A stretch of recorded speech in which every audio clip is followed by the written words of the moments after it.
Good morning students. आज हम फिर क्लास 1 और 5 में आपके सामने रिवीजन करेंगे। आपको रिवीजन में हम लेकर के चल रहे हैं लेसन 4 पर। इसके पहले हम लोग चर्चा कर चुके हैं। लेसन 3 के बारे में पहला दिन किए थे, जो वर्ण चैप्टर के नाम से था। दूसरी बार जो है हम लोग हमारी भाषा और भाषा का रूप नंबर 1 चैप्टर और नंबर 2 का किए थे। और आज हम आपको पढ़ाने जा रहे हैं नंबर 4 मात्राएं।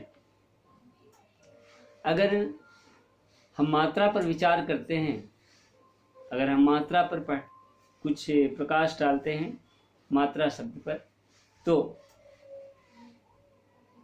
मात्रा की कल्पना बिना स्वर अक्षर की नहीं की जा सकती है।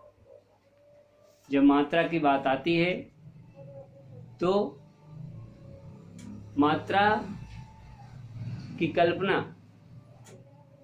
स्वर अक्षर के बिना संभव नहीं है। कहने का मतलब क्या है कि मात्राएं जो होती है वह किसकी होती है? स्वर अक्षर की होती है, स्वरों की होती है।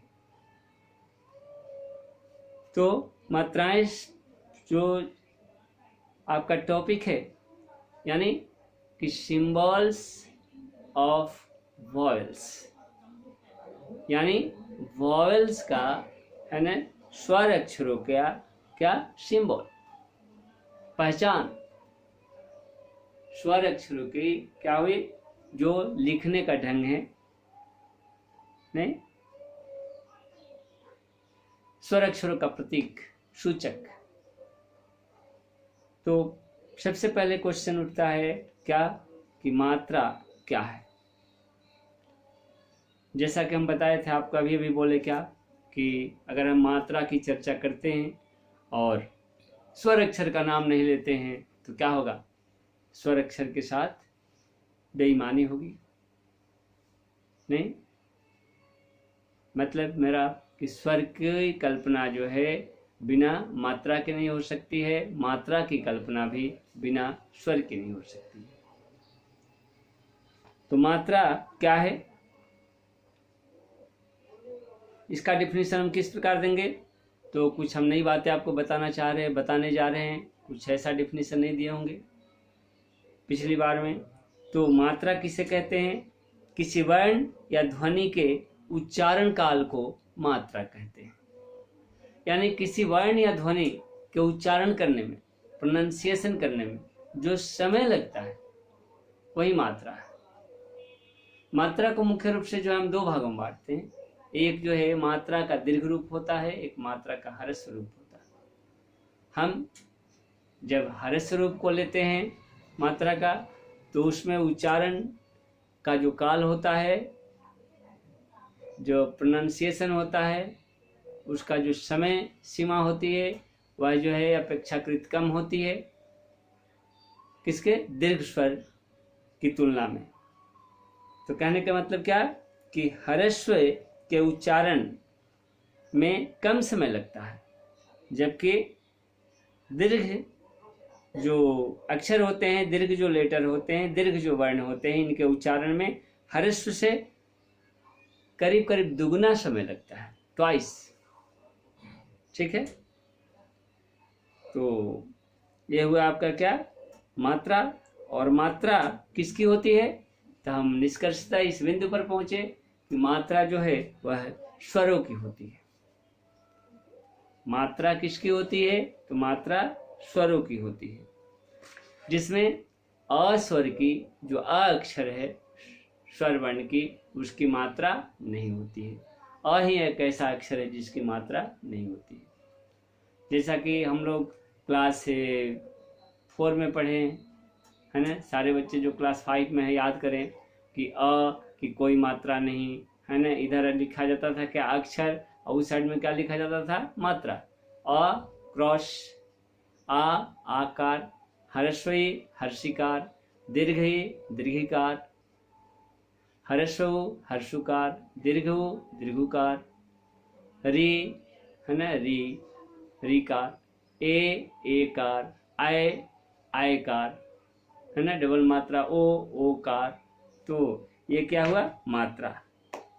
तो इस तरह से मात्रा का डिफिनीशन क्या लिखे हम लोग, किसे मात्रा किसे कहते हैं, क्या लिखेंगे, तो किसी वर्ण या ध्वनि के उच्चारण काल को मात्रा कहते हैं। आप लिख सकते हैं, देखिए मात्रा किसे कहते हैं, आपके बुक में नहीं है, ये डिफिनेशन आपके बुक में नहीं है, मात्रा किसे कहते हैं, है ना। क्वेश्चन क्या लिखेंगे, लिखेंगे कि किसी वर्ण या ध्वनि के उच्चारण काल को किसी वर्ण या ध्वनि के, है ना, उच्चारण काल को मात्रा कहते हैं, मात्रा कहते हैं। देखिए, ठीक है।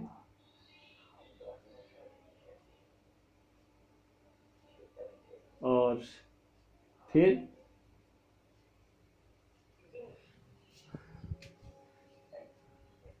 मात्रा को हम दो भागों में बांटते हैं, है ना। क्या लिखेंगे, ऐसे लिखेंगे, ह्रस्व की मात्रा में दीर्घ की तुलना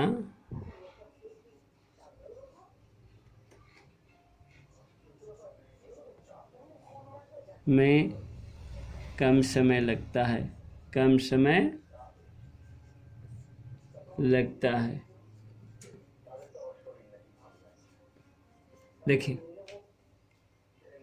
तो क्वेश्चन मेरा क्या रहा, क्वेश्चन मेरा रहा मात्रा किसे कहते हैं, किसी वर्ण या ध्वनि के उच्चारण काल को मात्रा कहते हैं।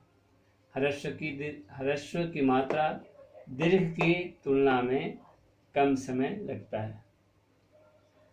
ह्रस्व की, है ना, मात्रा नहीं, ह्रस्व के उच्चारण में, ह्रस्व के उच्चारण में, ऐसे लिखिए, ह्रस्व के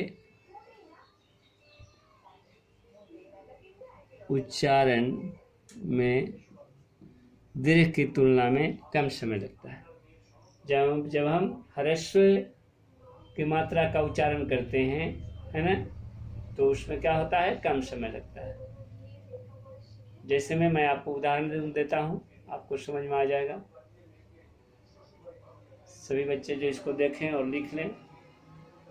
जैसे हम आपको एग्जाम्पल में दिए थे, जैसे हम लिखते हैं ये क्या, कुल, है ना। आपको कितना बार एग्जाम्पल दे चुके हैं, तो ह्रस्व है, हर्षुकार है, कुल, है ना। देखिए, ये क्या कहेंगे, कुल।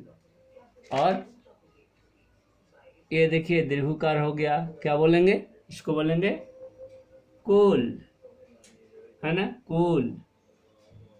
तो आपका जो है इस प्रकार स्पष्ट होता है कि मात्रा के उच्चारण में ह्रस्व की तुलना में दीर्घ का उच्चारण जो होता है, दीर्घ की मात्रा का उच्चारण जो होता है उसमें समय ज़्यादा लगता है, अर्थात दुगना लगता है।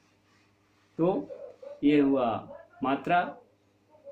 नेक्स्ट में मिलेंगे, है ना, अगले वीडियो के साथ। आज इतना ही रिवीजन किया जाए, ठीक है। जो बच्चे क्वेश्चन आंसर नहीं लिखे अच्छा से, उसको लिखेंगे।